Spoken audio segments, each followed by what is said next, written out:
আগামীকাল থেকেই অন্নপূর্ণা ভান্ডার প্রকল্পের বাড়ি বাড়ি সার্ভে শুরু হচ্ছে বলে এরকমই কিন্তু আপডেট সামনে এসেছে। যদি আপনারও কিন্তু এই 5টি কাগজ না থাকে তাহলে আপনারাও কিন্তু এই অন্নপূর্ণা ভান্ডারের প্রকল্প থেকে 3,000 টাকা পাবেন না, এমনটাই কিন্তু পরিষ্কার করে জানিয়ে দিয়েছেন আমাদের মাননীয় মুখ্যমন্ত্রী শুভেন্দু অধিকারী। তো সেই 5টি কাগজ কি কি আছে সেগুলো কিন্তু আজকের ভিডিওতে আমরা দেখব এবং ভেরিফিকেশনের সময় কি কি কিন্তু বেশি করে লক্ষ্য করে দেখা হবে। তো সমস্ত কিছুই আলোচনা করব আজকের এই ভিডিওতে। আর এই ধরনের গুরুত্বপূর্ণ আপডেট এবং অথেন্টিক ইনফরমেশন পেতে WB update barrage official YouTube চ্যানেলটি অবশ্যই সাবস্ক্রাইব করে রাখুন। তো চলুন আজকের এই ভিডিওটা আমরা শুরু করছি। তো দেখুন, এখানে কিন্তু স্পষ্ট বলা হয়েছে যে বাড়ি বাড়ি ভেরিফিকেশন শুরু হলো। তো 1 নম্বর পয়েন্টে আছে যে আগামীকাল থেকে বাড়ি বাড়ি সার্ভে বা ভেরিফিকেশন শুরু হতে পারে, এমনটাই কিন্তু জানানো গেছে। অর্থাৎ এরকমই কিন্তু সামনে খবর এসেছে যে আগামীকাল থেকেই কিন্তু বাড়ি বাড়ি কিন্তু সার্ভে করা হবে। অর্থাৎ অন্নপূর্ণা ভান্ডার থেকে আপনার যারা যারা টাকা পাচ্ছিলেন বা যারা যারা টাকা পাবেন সবারই কিন্তু ফর্ম কিন্তু ভেরিফিকেশন করা হবে।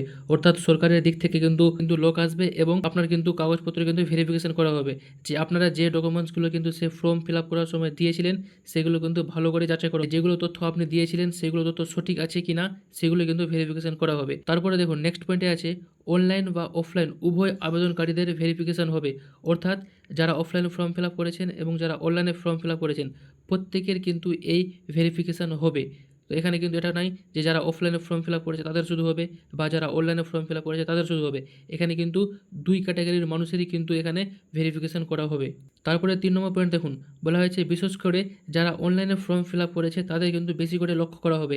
অর্থাৎ অফলাইনের তুলনায় যারা অনলাইনে ফর্ম ফিল আপ করেছে তাদের কিন্তু বেশি করে ভেরিফিকেশন করা হবে, এরকমই কিন্তু তথ্য উঠে এসেছে। তো তাহলে এবার চলুন দেখছি যে সে 5টা গুরুত্বপূর্ণ কাগজপত্র কী কী আছে। তো আগেই আপনাদেরকে বলে দিই যে প্রথমে কিন্তু মেন হচ্ছে আধার কার্ড, ভোটার কার্ড এবং রেশন কার্ড।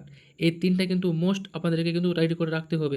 অর্থাৎ যদি কোনো ভুলভাল থাকে তো তাড়াতাড়ি কিন্তু ঠিক করে নিন। এই 3টা কাগজই কিন্তু প্রথমে দেখা হবে যে আপনি যে তথ্য দিয়েছেন সেই ফর্ম ফিল আপ করার সময় সেই তথ্য কিন্তু ম্যাচ হচ্ছে কি হচ্ছে না। যদি ভেরিফিকেশন করার সময় সেই তথ্য ম্যাচ না হয় তাহলে কিন্তু আপনার ফর্ম কিন্তু রিজেক্ট হয়ে যাবে। আধার কার্ড, ভোটার কার্ড এবং রেশন কার্ড এই 3টি হচ্ছে মোস্ট এবং ভাইটাল ইম্পর্টেন্ট, ঠিক আছে। এবার দেখুন এখানে লেখা আছে যে গুরুত্বপূর্ণ 5টা পয়েন্ট। তো ফার্স্ট পয়েন্টে বলা আছে পরিবেশের সদস্য সংখ্যা যাচাই করা হবে। অর্থাৎ আপনি যখন ফর্ম ফিল আপ করেছিলেন অফলাইন হোক বা অনলাইনে হোক তখন যে আপনি বলেছিলেন যে আপনার বাড়িতে সদস্য সংখ্যা কয়টা আছে সেই সদস্য সংখ্যা কিন্তু আপনাকে প্রুভ করতে হবে যে আমি ফর্মে 4টা লিখেছিলাম তো আমার বাড়িতে কিন্তু 4টাই সদস্য সংখ্যা আছে।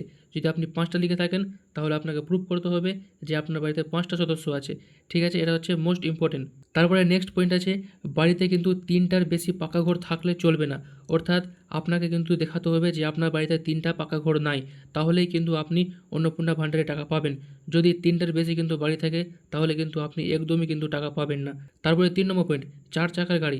অর্থাৎ যে ব্যক্তি ফর্ম ফিল আপ করেছে তার নামে যদি 4 চাকার গাড়ি থাকে তাহলে কিন্তু সেও কিন্তু অন্নপূর্ণা ভান্ডারে টাকা পাবে না। এটা কিন্তু অফিসিয়ালি কিন্তু অ্যানাউন্স করা হয়েছে। অর্থাৎ আপনার বাড়িতে কিন্তু থাকতে পারে কিন্তু আপনার নামে যেন না থাকে। তারপরে 4 নম্বর পয়েন্ট সরকারি পেনশন। অর্থাৎ আপনার নামে কিন্তু কোনো সরকারি পেনশনও কিন্তু থাকা চলবে না। আপনার পরিবারে যদি আরও অন্য কারো যদি সরকারি পেনশন থাকে তাহলে কিন্তু চলবে, কিন্তু আপনার নামে কিন্তু সরকারি পেনশন থাকা চলবে না। তারপরে নেক্সট 5 নম্বর পয়েন্ট ইনকাম ট্যাক্স দেন। অর্থাৎ আপনি যদি আপনার নামে যদি ইনকাম ট্যাক্সের ফাইল থাকে তাহলে কিন্তু আপনি অন্নপূর্ণা ভান্ডারে টাকা পাবেন না। তো এই 5টা পয়েন্টই কিন্তু প্রথমে কিন্তু সব ব্যক্তির কিন্তু দেখা হবে যে এই 5টা পয়েন্টের মধ্যে যদি কেউ পড়ে তাদের কিন্তু ডাইরেক্ট অন্নপূর্ণা ভান্ডারের ফর্ম কিন্তু বাতিল হয়ে যাবে। এবং এখানে একটা আরও প্রশ্ন আছে যে যারা টাকা পেয়ে নিয়েছে তাদের কী হবে। যারা টাকা পেয়ে নিয়েছে তাদেরও কিন্তু ভেরিফিকেশন হবে এবং ভেরিফিকেশন করার সময় যদি তাদের কোনো ভুল বা কোনো ত্রুটি সামনে আসে তখনই তাদের কিন্তু ফর্ম রিজেক্ট করা হবে। এবং যারা এখনও পর্যন্ত টাকা পাননি এই ভেরিফিকেশন হয়ে যাওয়ার পর যাদের কিন্তু ভেরিফিকেশন সঠিক থাকবে এবং সফল হয়ে যাবে ভেরিফিকেশনটা, তারা কিন্তু 1 জুলাই থেকে টাকা পেয়ে নেবে। সরকার কিন্তু আগেই বলেছে যে 1,05,00,000 ব্যক্তিকে কিন্তু 1 জুলাই থেকে কিন্তু টাকা দেওয়া শুরু হবে। এবার দেখুন আরও কিছু পয়েন্ট বলা হয়েছে যে ফর্মে দেওয়া তথ্য এবং বাস্তব তথ্য মিলিয়ে দেখা হবে। অর্থাৎ আপনি যেগুলো তথ্য কিন্তু ফর্মে দিয়েছিলেন সেই সব তথ্য কিন্তু আপনার কিন্তু বাস্তবের সঙ্গে কিন্তু মিলিয়ে দেখা হবে সেই ভেরিফিকেশন করার সময়। তারপরে নেক্সট ভেরিফিকেশন সম্পূর্ণ হওয়ার পর টাকা দেওয়ার প্রক্রিয়া শুরু হবে বলে দাবি করা হয়েছে। অর্থাৎ যখন আপনার ভেরিফিকেশন ঠিক হয়ে যাবে তখন কিন্তু আপনাকে টাকা দেওয়া হবে। অর্থাৎ এই ভেরিফিকেশনকে কিন্তু লক্ষ্য করে কিন্তু আবার কিন্তু নতুন করে একটা লিস্ট তৈরি করা হবে এবং সেই লিস্ট অনুযায়ী কিন্তু টাকা দেওয়া হবে। অর্থাৎ আপনারা যখন অনলাইনে এবং অফলাইনে ফর্ম ফিল আপ করেছেন, যারা টাকা পেয়ে নিয়েছে এবং যারা টাকা পায়নি সেগুলো কিন্তু কিচ্ছু আর দেখা হবে না। এই ভেরিফিকেশন করার পর একটা নতুন লিস্ট তৈরি করা হবে এবং সেই লিস্ট অনুযায়ী কিন্তু এবার থেকে টাকা দেওয়া হবে। তারপরের পয়েন্ট, প্রকৃত যোগ্য ব্যক্তিদের সুবিধা দেওয়ার জন্য ভেরিফিকেশন করা হচ্ছে। অর্থাৎ যারা যোগ্য ব্যক্তি আছে তাদেরকে শুধুমাত্র কিন্তু অন্নপূর্ণা ভাণ্ডারে টাকা দেওয়া হবে। সেই জন্যই কিন্তু এই বাড়ি বাড়ি ভেরিফিকেশন করা হচ্ছে। অর্থাৎ এরকম কোনো ব্যক্তি না থাকে যে টাকা পাওয়ার যোগ্য নাই কিন্তু টাকা পাচ্ছে, এরকম যেন না হয় তার জন্যই কিন্তু এই ভেরিফিকেশনটা করা হচ্ছে। কাল থেকে হয়তো আপনাদের বাড়িতে সেই ভেরিফিকেশনের লোকগুলো কিন্তু যেতে পারে, তো আপনারা কিন্তু তাড়াতাড়ি কিন্তু সেই কাগজগুলো কিন্তু জোগাড় করে রাখুন। তো এখানে কিন্তু মেন হচ্ছে আধার কার্ড, ভোটার কার্ড এবং রেশন কার্ড, এই 3টা কাগজ। এবং যাদের যাদের নাম কিন্তু এসআইআর বাদ গেছে, তারা জানে যে তারা অরিজিনালি ভারতীয় আছে, তা সত্ত্বেও তাদের নাম কাটা হয়েছে, তো তারা যে ট্রাইব্যুনালে আবেদন করেছিল সেই কাগজটা রাখতে হবে এবং এসআইআর এর ফাইনাল লিস্টে যে ডিলেট হওয়া যে লিস্ট এসেছিলো সেই লিস্টটাকে তাদের রাখতে হবে এবং সেই ট্রাইব্যুনালে যে আপিল করেছিলেন সেই আপিলটা কিন্তু আমাদেরকে রাখতে হবে। তো এগুলো কাগজ কিন্তু আমাদেরকে রাখতে হবে। তো ঠিক আছে, আশা করি ব্যাপারটা আপনারা ভালো করে বুঝতে পেরেছেন। তাও যদি কোনো ডাউট বা কোনো প্রশ্ন থাকে তাহলে কমেন্টে জানাতে পারেন, আমি উত্তর দেওয়ার চেষ্টা করব।